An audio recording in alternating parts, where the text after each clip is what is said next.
ఓ నమో శ్రీ లక్ష్మీ వెంకటేశ్వర శ్రీ మహాగణాధిపతి నమ. ఉగ్రం వీరం మహావిష్ణుం జ్వలంతం సర్వతోముఖం నృసింహం భీషణం భద్రం మృత్యుర్మృత్యుర్నమామ్యహం.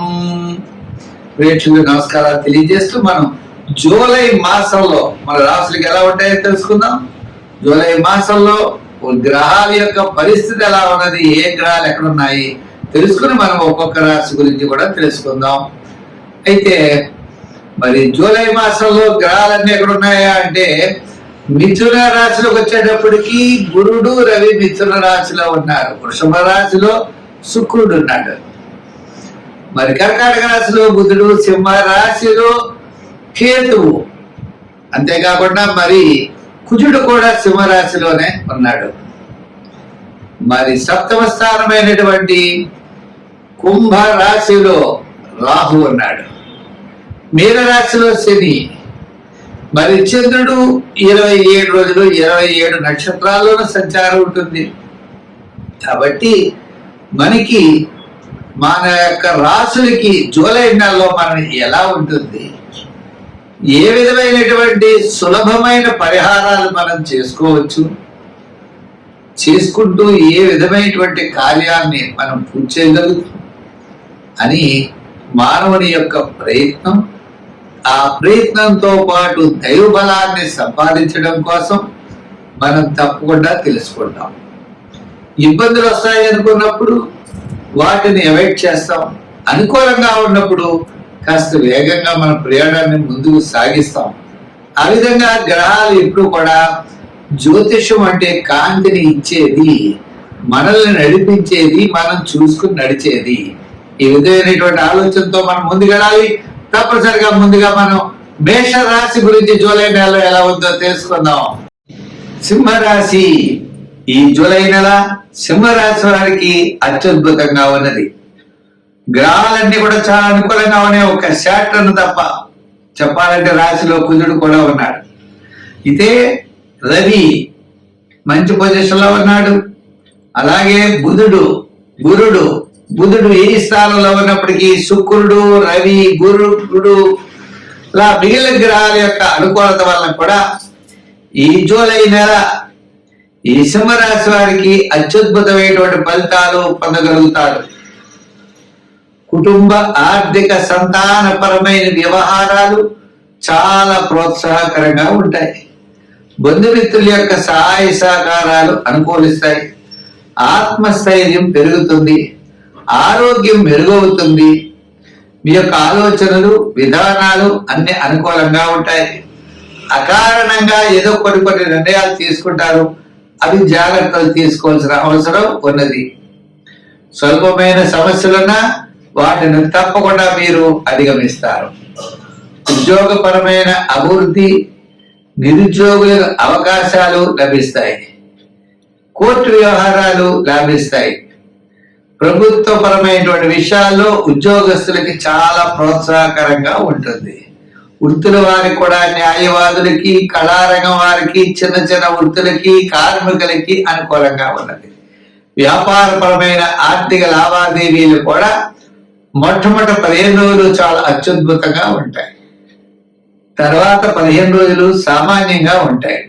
అయితే ఈ రాశి వారు ఈ యొక్క జూలై నెలలో అనుకూలమైన ఫలితాలతో పాటు శని ప్రభావం, అష్టమ శని కూడా ఉన్న కారణం చేత కొంత శ్రమ పడవలసిన పరిస్థితులు వస్తాయి. నల దమయంతుల యొక్క చరిత్ర వింటూ, అంటే వాళ్ళే అన్ని కష్టాలు పడ్డారు కదా, మనం ఎన్ని కష్టాలు పడ్డ, కష్టాలు కాదని భావిస్తాం అన్నమాట. అందుగురించి నల దమయంతుల కథ చదువుతూ ఉంటారు. నల దమయంతులు లాంటి వారికే బోడని ఇబ్బందులు వచ్చాయి, ఇంకా మనం ఎంత అని. అంచేత ఆ కథ తెలుసుకుంటూ, సత్పురుషుల యొక్క గాథలు వింటూ, కులదైవాన్ని పూజిస్తూ శని భగవానుడిని పూజించాలి. శని భగవానుడి యొక్క సోదరుడైన ఆంజనేయ స్వామిని కూడా పూజించాలి.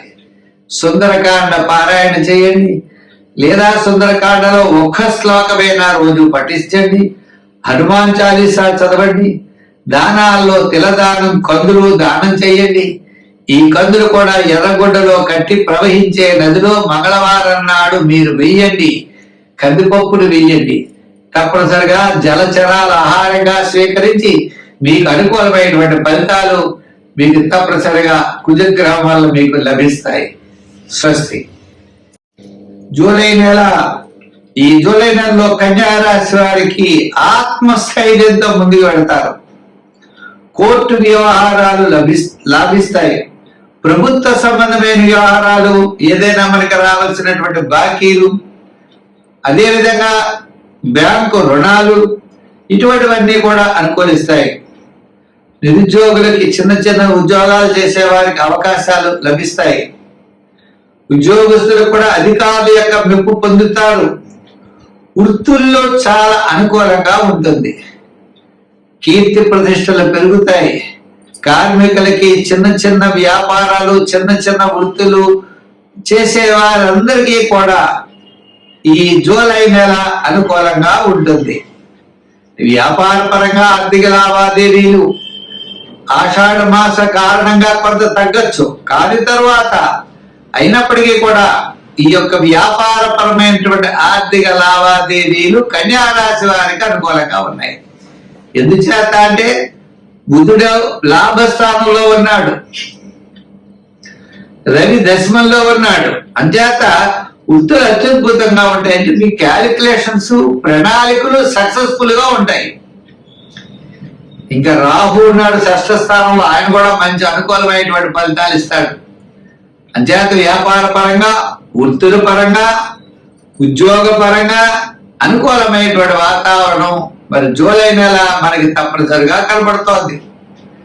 అయితే మరి ఇబ్బందులు ఏమిటయ్యా మనకి అంటే సంఖ్యలో 5, 6 వాడండి, రంగులు గ్రీన్, లైట్ బ్లూ కలర్లు వాడండి. ఇంకా మూడో విషయం ఏంటి అంటే ఆరాధనలో, దానాల్లో ఉలవల దానం చేయాలి. ఉలవల దానం చేయకపోతే గోసేవ చేయండి, కుల దైవాన్ని పూజించండి. ఇంకా మీరు చేయవలసినటువంటి పని ఏంటి అంటే పెసలు దానం చేయండి, మొలకెత్తిన పెసల్ని ఆవుకు పెట్టండి. ఈ విధంగా చేస్తూ ముందు వెళ్ళినట్లయితే కన్యా రాశి వారికి జూలై నెల ఎంతో శోభాయమానంగా ఉండి మంచి అభివృద్ధిలో ఉంటారు. స్వస్తి. తులారాశి, ఈ తులారాశి వారికి 6వ స్థానంలో శని, భాగ్యస్థానంలో గురుడు, మరి దశమ స్థానంలో బుధుడు. ఈ విధంగా అనుకూలమైనటువంటి ఫలితాలు ఉంటాయి. మొట్టమొదటి 15 రోజులు ఎలా ఉన్నా తర్వాత 15 రోజుల్లో చాలా అనుకూలంగా ఉన్నాయి. ఆత్మస్థైర్యం ఉంటుంది, ధైర్యం ఉంటుంది, ప్రతి పని కూడా సాహసంగా ముందుకు వెళ్ళగలుగుతారు. రాబోయే ఆపదలను గుర్తించి నివారించేటువంటి ప్రయత్నాలు చేస్తారు. ఇది అత్యద్భుతమైనటువంటి విషయం. అంటే మీ ప్లానింగ్ విధానంలో మనం ఇలా పెడితే ఈ ఇబ్బందులు ఉన్నాయి, ఇలా పెడితే ఈ ఇబ్బందులు ఉన్నాయి అనేటువంటి ఆలోచన చేసుకుంటూ ముందుకు వెళ్ళగలుగుతారు. అంచేత ఆర్థిక వ్యవహారాలు అనుకూలంగా ఉంటాయి గురుబలం వల్ల. కుటుంబ ఆర్థిక సంతానపరమైన వ్యవహారాలు గతం కంటే కొద్దిగా అనుకూలంగా ఉంటాయి. ఇంకా శాటర్న్ ప్రభావం వల్ల కూడా ఎంతటి కష్టమైన పనినైనా మీరు చేయగలుగుతారు.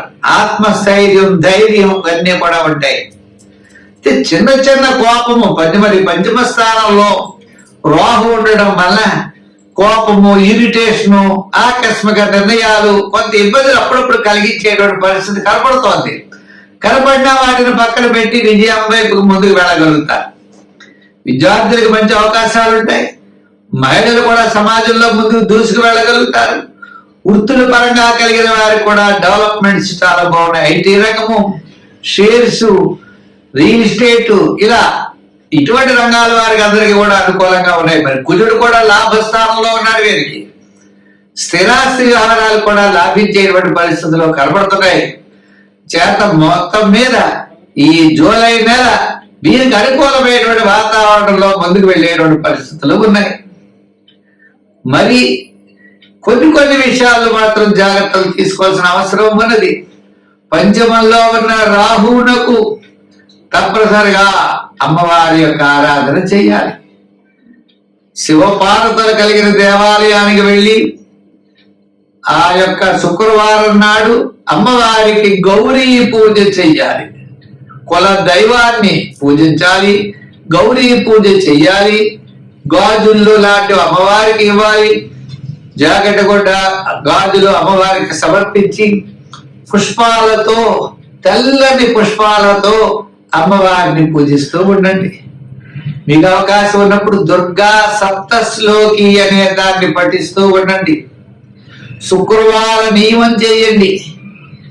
వీలైనప్పుడు గాజులు చక్కగా వేసి అమ్మవారికి నైవేద్యం పెడుతూ ఉండండి. ఈ విధంగా అమ్మవారి యొక్క అనుగ్రహంతో మీరు సర్వత్రా విజయాన్ని పొందగలుగుతారు. స్వస్తి.